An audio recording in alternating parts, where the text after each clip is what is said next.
Le Creuset des panélistes, votre émission d'échange, de débat et d'exposé de spécialistes sur les sujets pertinents de développement durable sur Radio Génération.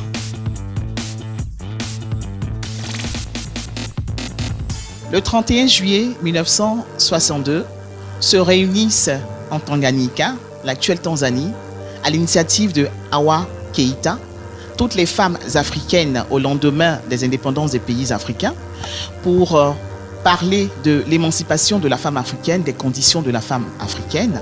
Et cette rencontre a débouché sur la conférence des femmes africaines appelée le CFA. À partir de cette conférence est née la Journée internationale de la femme africaine célébrée tous les 31 juillet de chaque année. Bienvenue à Radio Génération, radio 100% développement durable. Nous sommes ici pour parler du leadership de la femme africaine et du pouvoir de la femme africaine dans la société africaine. Je suis ici pour en parler avec Madame Touré Marcel, qui est entrepreneur, et Madame Melaya Kakou Antoinette, qui est enseignante. Bienvenue. Radio Génération. Alors, mesdames, la JIFA, la Journée internationale de la femme africaine. Selon vous, pourquoi est-ce que cette journée a été instituée? D'autant plus qu'il y a une journée qui existe, qui est la Journée internationale des droits des femmes, qui est célébrée tous les 8 mars. Alors, Madame Touré. Bon, merci pour la question. La Journée internationale des droits de la femme a été instituée depuis 1917, si je ne m'abuse. Et la JIPA, c'est en 1962, donc 2 ans après les indépendances. Je pense que les femmes africaines se sont dit il faut qu'on fasse ressortir les valeurs de la femme africaine, parce que nous n'avons pas la même éducation, nous n'avons pas les mêmes réalités, nous n'avons pas les mêmes principes de vie. Oui, la journée de la femme africaine, la journée internationale de la femme, englobe toutes les femmes, mais il faut une particularité, surtout qu'on sort d'une période où il y a eu une situation de primat, une situation de négation de notre identité, parce qu'avec la colonisation et tout, on sait ce que les femmes ont enduré. Et je pense qu'à un moment donné, on se dit c'est l'indépendance, il y a un sursaut que je dirais. Un sursaut qui a été fait à l'initiative des femmes, parce que cette rencontre a eu lieu. C'est pas un sursaut, c'est un sursaut d'orgueil. En fait, on se dit, bon, nous sommes libres, il est temps. C'est ce que je dis, un sursaut à l'initiative des femmes. Oui. Alors, Madame Mel Antoinette, est-ce que vous êtes de cet avis-là? Est-ce que les femmes avaient besoin de s'affirmer après tout ce que nos pays africains avaient connu à l'époque, avant les indépendances? Est-ce que cette journée a vraiment sa raison d'être? Merci Bérénice. Il faut dire que cette journée est la bienvenue parce que nous avons la culture africaine, la culture des femmes africaines qui est différente de la culture des autres, des Européens. Et c'est pour mettre en valeur la femme africaine. Et la femme africaine a plusieurs valeurs. Nous avons des valeurs culturelles, des valeurs morales, les us et coutumes. Et nous voulons mettre en valeur nos tenues aussi. Nos tenues et puis notre éducation qui est différent de l'éducation des Européens. D'accord. Et des autres continents aussi. Des autres continents aussi. D'accord. Alors, l'histoire nous dit que cette journée a été instituée parce que les femmes se sont mises ensemble pour parler de l'émancipation de la femme africaine, pour parler des conditions de la femme africaine. Alors, pour vous, qu'est-ce que vous entendez par femme africaine rurale émancipée et femme africaine urbaine émancipée? Qu'est-ce que nous devons entendre par ces termes? Parce que l'émancipation, justement, a été l'objet de cette rencontre. L'une des raisons pour lesquelles les femmes se sont rencontrées ce 31 juillet 1962. Merci. Lorsqu'on parle de la femme rurale, c'est quoi? C'est la femme au village. Et la femme moderne, c'est en ville. La femme rurale, qu'est-ce qu'elle fait? Elle, c'est d'aller au champ, s'occuper de la plantation des champs et la nourriture, s'occuper des enfants. Et disons que la femme rurale, tout repose sur elle. Lorsque elle va au champ, non seulement elle doit aider son mari au champ, à la tâche, Et lorsqu'elle arrive à la maison, et l'homme, lui, là, il est assis, la femme doit s'occuper des enfants, de la nourriture, de la famille et tout. Là aussi, il y a une émancipation parce que la femme évolue. Alors, la femme rurale émancipée qui va au champ, qui vient s'occuper de ses enfants, est-ce que le mot émancipation apporte une plus-value à ce qu'elle faisait avant? Est-ce que son comportement ou sa vie ou son quotidien change? Je pense qu'en fait, on parle d'émancipation lorsqu'il y a une prise de conscience de ses capacités à se soustraire du pouvoir, à se soustraire de la marginalisation. Voilà. Donc, une femme rurale, oui, elle peut être émancipée. Quand elle prend conscience de son importance, de sa qualité, de sa capacité à développer son environnement. Comme Mel a dit, la femme rurale, c'est la femme des campagnes. Elle va au champ. C'est elle qui fait, en fait, elle se nourrit de ce qu'elle produit. Elle nourrit la population de ce qu'elle produit. Donc elle est au début, et on dira même à la fin, parce que c'est ce qu'elle produit. Aujourd'hui, nous avons les femmes, quand on dit les femmes gourous, mais elles vont chercher des trucs au champ, et c'est vendu sur le marché d'Adjamé. Le vivrier, c'est ça. Oui. Donc la femme rurale produit, elle vit de l'agriculture, elle vraiment son économie repose sur l'agriculture. Et tant que la femme rurale ne se rend pas compte de son importance, elle ne sera pas émancipée. Je pense que l'émancipation, c'est dans la tête.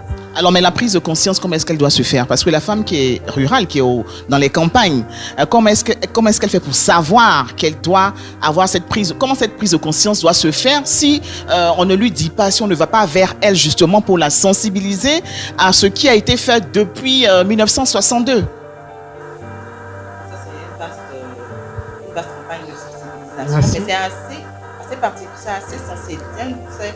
Parce que aller faire comprendre aux femmes, qu'on le veuille ou non, on est développé, mais on a encore cette culture de ne pas venir gâter nos femmes ici. Cette expression. C'est ça, hein? Oui. Pas venir gâter. Toi, tu es quitté Oui. en ville là-bas, ton chorobie, là, tu vas venir gâter des Gâter. femmes. Donc, pas venir gâter ici la mentalité de nos femmes. Donc, c'est un sujet qui nous demeure sensible. Emmener la femme rurale à comprendre qu'il n'est pas esclave.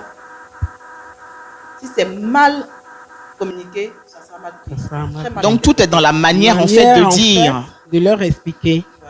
Parler d'égalité des droits de la femme.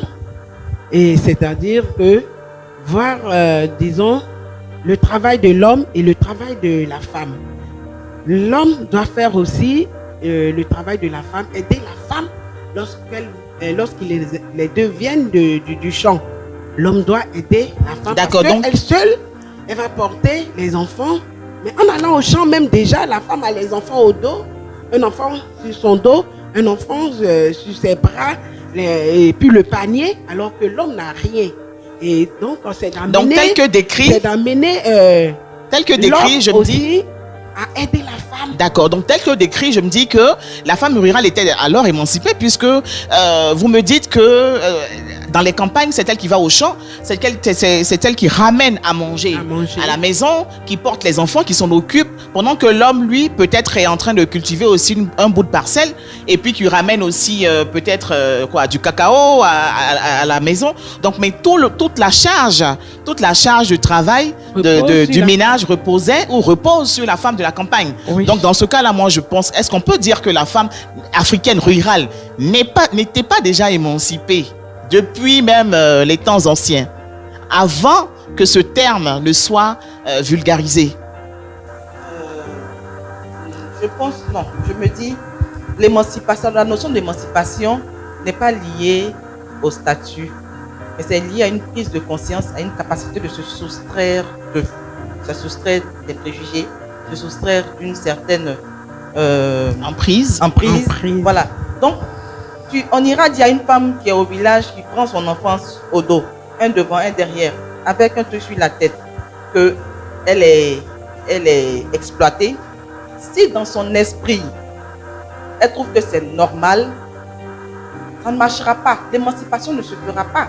Elle se trouve accomplie en faisant cela. Elle se dit une femme, chez nous, une femme normale en Afrique, c'est cela. Vous voyez? Voilà. Donc, parler d'émancipation, c'est une prise de conscience. On se dit, et puis c'est un peu délicat parce que ça va tout à l'heure, on se dit non, il faut forcément l'égalité. Non, je me dis c'est une prise de conscience. On peut être conscient. Avant d'en venir même à l'égalité, on va parler, on va justement faire un clin d'œil à la femme africaine urbaine. Voilà, on va parler de l'émancipation de la femme africaine urbaine parce que au niveau rural, c'est une question de prise de conscience et je me dis que cette prise de conscience doit se faire de la part des femmes urbaines qui sont allées à l'école et qui comprennent mieux ce terme d'émancipation. Est-ce que les femmes qui sont en ville ont bien compris cette notion d'émancipation? Parce que j'ai l'impression qu'ici en Afrique, les positions sont mitigées quand même sur l'émancipation de la femme africaine. Alors, quand on parle d'émancipation de la femme, c'est quoi? On va parler des qualités des droits de l'homme et de la femme. Et lorsqu'on parle d'égalité des droits de la femme, c'est quoi? La femme qui travaille comme l'homme. La femme aussi, disons, lorsque elle arrive du travail, elle doit préparer, même chose comme dans, disons, au niveau rural, la femme doit préparer, elle doit s'occuper de son mari, s'occuper de ses enfants et apporter aussi de l'argent, les moyens. Donc, nous parlons ici de la femme. Et aussi, il faut parler de la soumission. Quand on parle de... Là, ce n'est pas l'égalité. Là, la soumission, une femme africaine doit être soumise à son mari, c'est-à-dire respecter son mari. Là, c'est dans la tradition, nos coutumes. Alors, quand on parle de soumission et d'émancipation, à quoi... différent. Non, moi, je ne pense pas. En fait, pas que je ne pense pas. Moi, je perçois Vous n'êtes pas de cet avis-là.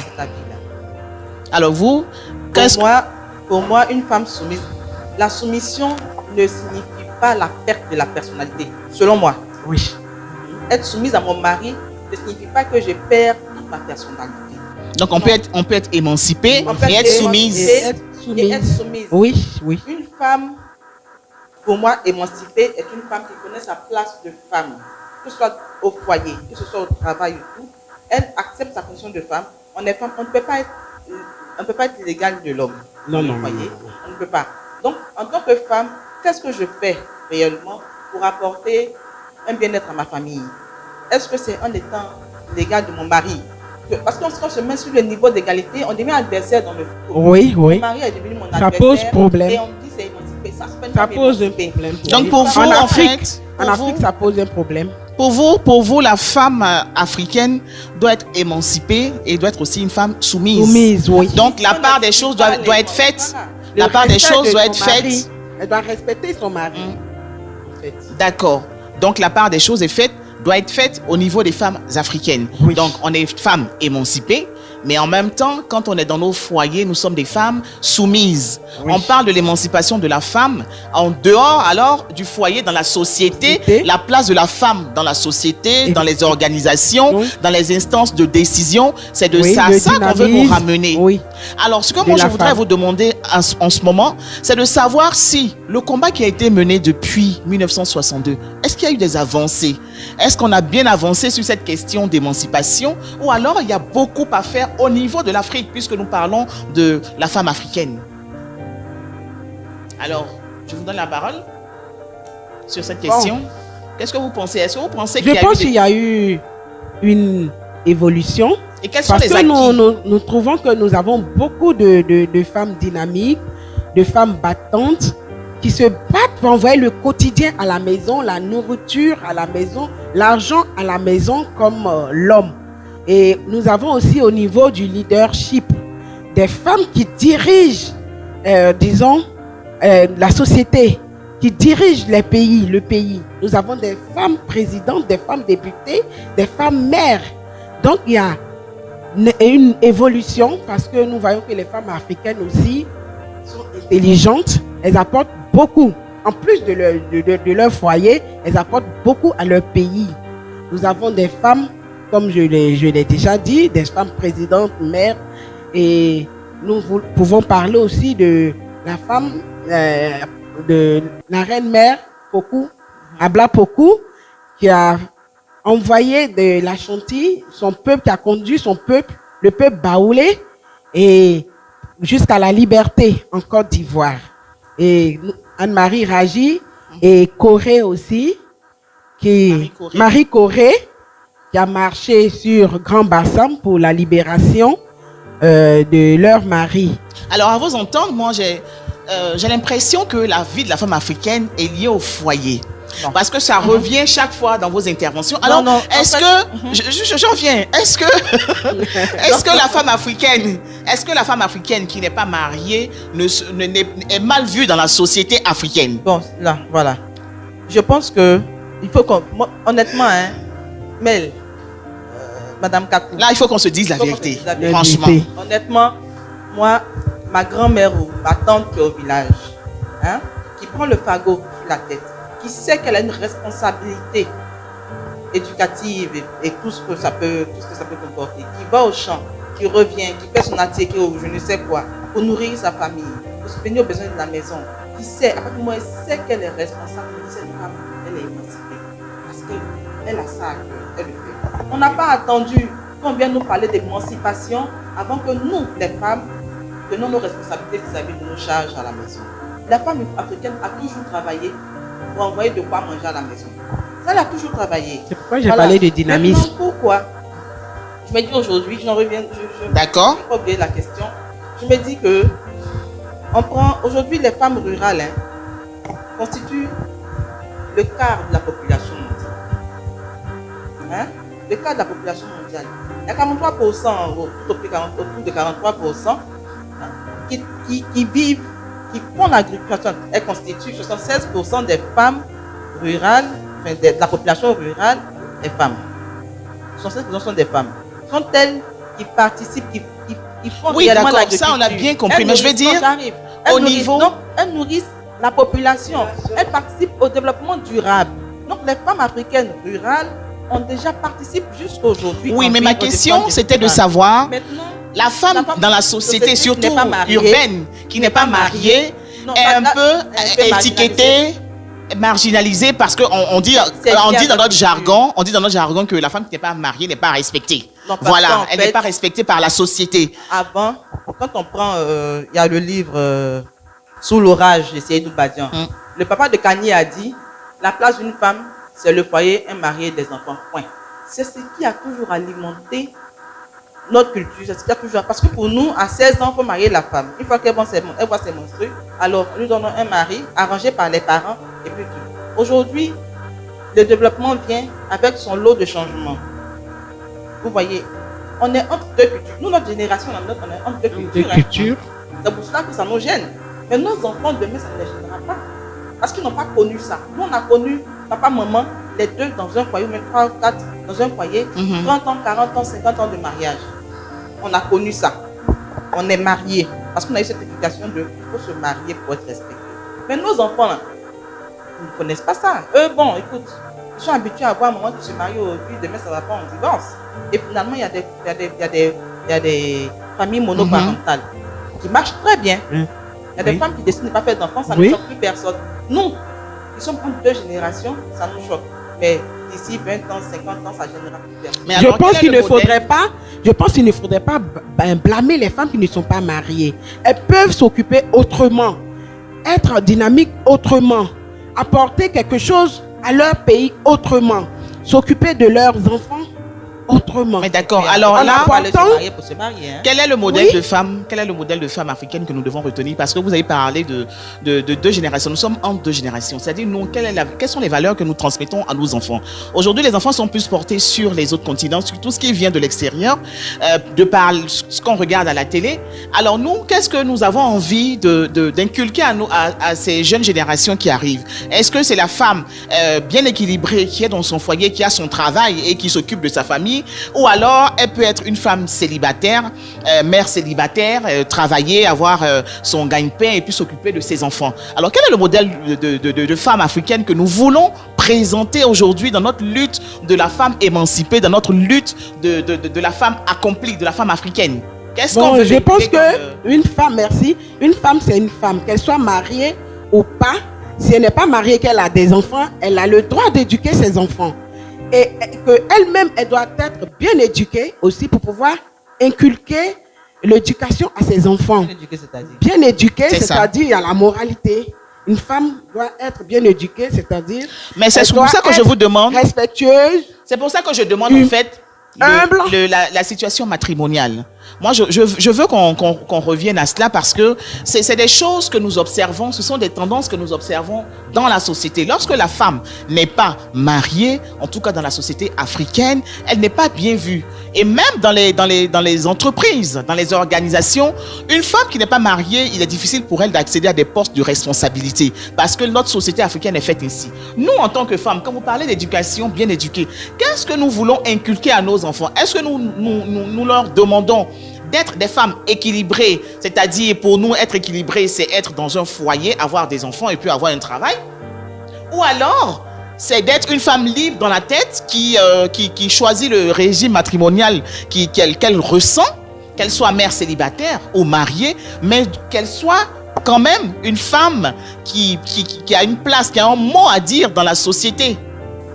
Bérénice, quand tu dis est-ce qu'on peut inculquer à nos enfants d'être femmes équilibrées, c'est-à-dire mariées, déjà tu montres que... Non, je dis pour la société Bon, africaine. il faut dire que Bon, le la société ce qui est africaine- bien pour la société africaine, il faut une femme équilibrée. Mais Équilibrée, c'est quoi? Équilibré, c'est quoi? Parce qu'en Afrique, lorsqu'on dit quand on dit une femme qui est équilibrée, respectée, c'est une femme qui est mariée, qui a son travail, qui s'occupe Mais des enfants. avant, non, mais avant, nos mamans se mariaient, il y avait beaucoup de femmes qui sont mariées, mais qui ont ravalé des douleurs, qui ont ravalé de ces violences conjugales, qui ont ravalé de ces je ne sais quoi, au nom de la famille, au nom D'accord. du mariage, au nom de non, il ne faut pas de choses. Hein? Aujourd'hui, on demande aux gens de s'exprimer. Aujourd'hui, il y a des structures qui sont mises en place pour aider les femmes qui sont battues dans leur foyer, et ainsi de suite. Donc, on ne peut pas dire à nos enfants, va te marier. C'est bien de voir son enfant se marier, sa fille se marier. Mais tous les jours, rentre à la maison avec des bleus. Aujourd'hui, elle rentre avec un nez cassé. Après demain, il rentre avec l'attends là. Alors, Attends que donc, tu sors de là-bas. Si ton mariage ne te fait pas d'être épanoui, c'est pas la peine. D'accord. Mais c'est là, pourquoi, ça sera pas Ce qu'on équilibré. retient, c'est que qu'on soit femme africaine ou pas, si on est une femme qu'on pressent ou on sent le besoin d'être marié, on se marie. Si on n'est pas marié, on fait ce qu'on sent, mais il faudrait pas qu'on soit influencé par les regards des autres. oui. C'est ça. Nous pouvons C'est avoir ça. des femmes mariées comme des femmes qui ne sont pas mariées. Et c'est l'éducation. C'est l'éducation. Puisque ton foyer peut ne pas marcher, ton mari peut être dur, comme elle a dit, et avoir des bleus, et frapper ta femme à tout moment. Ce foyer, bon, je quitte mon foyer parce que ça ne va pas. C'est pas obligé. Tu vas pas rester là et mourir. Donc, nous pouvons avoir un foyer où la femme est mariée et l'autre foyer, la femme n'est pas mariée. Et pas un foyer ou un autre côté, d'un autre Deux côté. tableaux en fait. D'un autre côté, Femme où mariée, la femme n'est femme pas célibataire. mariée, mais la femme doit avoir une bonne moralité pour pouvoir éduquer ses enfants. C'est D'accord. ça. Mais Mais- nous sommes dans un monde développé. Hein? Il ne faudrait pas que la femme équilibrée ou la femme épanouie ou je ne sais quoi ne se limite à un foyer ou un statut de célibataire. Parce que quand même on va à l'école. Hein. C'est pour ça que je Vous êtes voulais vous enseignante. demander. Oui. Voilà, vous êtes enseignante. Je voulais en venir à cette question. Alors, quelles sont les avancées aujourd'hui quand on parle de la société traditionnelle jusqu'à aujourd'hui? Aujourd'hui, Quels sont les acquis au niveau de la lutte des femmes? Qu'est-ce que nous avons acquis comme comment on dit, avancé? Avantage. Et puis, depuis 1962 jusqu'à aujourd'hui, est-ce que les femmes mènent toujours ce combat-là? Elles mènent ce combat, les femmes africaines, ou alors elles ont tendance à démissionner? Bon, je Oui. pense que, bon, il y a le combat qu'on mène pour que, bon, notre tradition reste. Mais je pense que de nos jours, on n'inculque pas nos enfants, on n'apprend pas nos langues aussi. Puisque nos langues, c'est la Oui. tradition. Nous avons nos langues qui ne sont pas parlées à la maison. On oublie ça. On parle le français carrément. Et nous avons nos coutumes aussi que nos enfants ne connaissent pas. Ils vont porter des pantalons jeans déchirés des habits des sexy, tout ça, on doit revoir. On doit revoir et inculquer à nos enfants nos traditions qui sont vraiment nos valeurs intrinsèques, qui sont vraiment, disons, positifs. Bon, de 62 à aujourd'hui, on se rend compte que les filles vont à l'école. Ça, c'est vrai qu'il y a encore beaucoup à faire. Ça, c'est une avancée. Ça, c'est un acquis qu'on a. Voilà, aujourd'hui, on a des femmes médecins, juges et tous. Vraiment, dans nos assemblées nationales, on a des femmes ministres, présidents. Vraiment, il y a une grande avancée. D'accord, mais alors, qu'est-ce qui reste à faire? Maintenant, quelle est la lutte des femmes aujourd'hui? Comme elle l'a dit, il ne faudrait pas qu'on étudie. Nous sommes dans une position de... Pour qu'on avance, il faut qu'on fasse le jumelage culturel. Voilà, il faut qu'on accepte de vivre un jumelage culturel. Laisser ce qui ne nous arrangeait pas. Ce qui ne va pas. Parce qu'aujourd'hui, on va continuer à pratiquer l'excision. Non, on lutte pour ça. Si on doit nous en tenir à nos traditions, il y a des choses qui vont quand même qui vont pénaliser nos enfants et pénaliser les filles. Donc, on laisse ce qu'il y a à laisser. On prend ce qui est avantageux dans la culture européenne et les deux ensemble. Je pense que ça nous fait deux richesses à ne pas négliger. Celle qu'on a, la richesse de notre culture qu'on a, plus celle des qui vient d'ailleurs. Les deux ensemble produira vraiment quelque chose d'intéressant. Et ça se voit aujourd'hui. Nous participons à beaucoup de choses. C'est dommage qu'on limite la valeur africaine par nos cheveux crépus, à la couleur de nos peaux. Les habits, on a oublié de les porter. Sinon, avant, on portait un placon pour se promener. Avant, on portait un petit pagne ici, les seins nus pour se promener. On aura retenu aux sources, ça ne nous arrange pas de retenir aux sources dans ce cas-là. On prend ce qu'il y a chez nous. Des positifs. On fait le mix entre notre culture et celle d'ailleurs. La preuve, vous avez un haut en tissu. Je crois que c'est de la soie. Et puis, vous avez le pagne baoulé qui est le pagne africain. Donc, ça, c'est l'exemple palpable même de cette culture qui est, comment je peux dire ça, qui est mixée. Donc, qui est mixée, voilà. Je peux dire que ce que nous déplorons de nos jours, comme je l'ai dit, c'est la tenue européenne que nos enfants portent. Les tenues, les jeans déchirés, les mini, et tout ça, il faut qu'on... Mais les tenues européennes, pourquoi vous déplorez que les enfants portent des tenues européennes? Non, il y a des tenues qui sont décentes. Et il y a des tenues qui ne sont pas... Mais ce n'est pas forcément des tenues européennes qui ne sont pas décentes. Il y a des tenues africaines également. Le pagne que vous portez, ou ce pagne qu'elle porte, si votre fille coud ce pagne mais de façon décente, c'est correct. C'est la modernisation. Elle peut coudre ce pagne-là, elle peut le transformer en un short. Un short est porté, ça ne veut pas dire forcément que c'est une tenue européenne qu'on doit déployer. C'est en fait, comme elle a dit, on retient en fait la mixité des deux cultures. Donc il faut prendre ce qui est positif chez nous. Et il faudrait mettre surtout l'accent, comme vous avez dit, sur ce que nous ne faisons pas. Donc apprendre nos valeurs et cultures aux enfants, apprendre notre langue maternelle aux enfants. Surtout. Mais concernant les tenues vestimentaires, je pense que cette mixité-là, on est ouvert, on parle aujourd'hui de mondialisation. Il faut s'ouvrir sur le monde, mais en même temps avoir les pieds dans la culture, n'est-ce pas? Alors, ce que je voulais vous poser comme question, ça sera votre mot de fin. Quelle est votre vision pour la femme africaine? Quelle est votre vision pour la femme africaine aujourd'hui et demain? Vous, en tant que femme africaine, comment on vous perçoit aujourd'hui? Et comment vous voulez qu'on perçoive la femme africaine dans 30 ans, dans 40 ans, dans un siècle? La vision, c'est il faut qu'on se libère du fait que la femme africaine est celle-là qui est muselée. Elle n'a pas de mots à dire. Elle n'est pas intelligente pour réfléchir. Qui doit tout supporter. C'est comme ça, il faut supporter. Ma fille, c'est comme ça, on supporte. Voilà. Et puis, oui, il faut qu'on se soustraie de ce complexe d'infériorité parce qu'on est africaine. Non, on est intelligente. Très intelligente. Elle est battante. Qu'on le veuille ou non, la femme africaine, elle est battante. Elle sait ce qu'elle veut. Aujourd'hui, c'est la nouvelle génération là, qui est un peu perdue entre tradition et modernité. C'est à nous de transmettre ce qu'on a appris. Très bien. C'est à nous de transmettre aux enfants. grand petit frère et grand frère, à respecter les aînés, à se lever quand il y a une grande personne qui est arrêtée et puis eux sont assis. Il faut qu'on apprenne ça, ce qu'on nous a appris avant, tout petit. Il faut qu'on commence à apprendre ça à nos enfants, à débarrasser la table quand ils mangent. Que ce soit les filles et les garçons, parce qu'on a tendance à mettre les filles devant les tâches ménagères et puis laisser les garçons en retrait. Il faut commencer, parce que nos parents tapaient sur ça, c'était la base. Et à un certain moment, quand c'est acquis, bon, on y va. Et je pense que c'est ça qu'on doit transmettre de génération en génération et montrer qu'on est dans un pays, dans un monde qui évolue à la vitesse de la lumière. Voilà, il faut prendre ce qu'on a et puis s'adapter.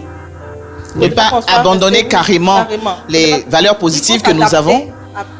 On s'adapte, on adapte nos réalités à l'évolution et puis on s'en va. Aujourd'hui, là, on dit non, bon, voilà, on prend les pagnes tous. Aujourd'hui, on commence à les introduire pendant les défilés de mode. Pendant les défilés de mode, on commence à introduire le pagne. Et nos pagnes tissées, hein, parce que ça, c'est hollandais. Donc, ce sont les blancs là, ils ont trouvé un bon marché en Afrique ici. Ils fabriquent ça en Hollande là-bas, puis nous envoient. Ils nous font croire que c'est notre culture. C'est pas ça notre culture. Nous, nos pagnes, c'est des pagnes tissées. On porte pour eux, on a su mettre en valeur ce qu'ils font. On a fait nos habitudes vestimentaires. Mais il est temps qu'on commence à valoriser ce qu'on a de beau et de bon, sachant pertinemment ce qu'on est intelligent. Merci. Intelligent. Très bien. Les femmes africaines sont très intelligentes. Très intelligentes. Comment est-ce que nous devons percevoir la femme africaine aujourd'hui et demain? Merci Bérénice. Il faut dire que lorsqu'on dit éduquer un garçon, c'est éduquer un individu. Éduquer une petite fille, c'est éduquer toute une nation. Et la femme africaine représente toute une famille. Et lorsqu'elle est épanouie, c'est la famille qui est épanouie. Elle doit se battre pour envoyer à manger à toute la famille. C'est elle qui fait tout, qui est le socle de la famille. La maîtresse de maison. La maîtresse de maison. Et lorsque nous avons un brassage culturel, c'est-à-dire le brassage de la culture africaine et la culture européenne, nous devrons choisir ce qui est bon. Et comment éduquer nos enfants? Il faudrait être strict, c'est-à-dire éduquer comme avant nos parents. Nos parents éduquaient les enfants. Ils étaient vraiment stricts. Bon, comme on dit, il y avait la chicotte. Et on a tendance à laisser ça, mais non. Même à l'école, on dit les pas. Or, on dit les enfants africains sont têtus. Il faut les. Ah bon? C'est tout enfant? Tous les enfants, pas seulement les enfants africains. D'accord. Donc, la femme africaine doit être épanouie. Elle doit être épanouie. Elle est intelligente, très intelligente, parce que vous voyez que nous avons le bac, l'université, nous avons nos diplômes, les doctorats et tout. Donc, elles sont très intelligentes. Donc, nous arrivons à disons, mettre ensemble la culture européenne et la culture africaine. Il ne faudrait pas qu'on laisse nos cultures au profit de la culture européenne. Et la femme aussi est une femme, il faut le leadership aussi.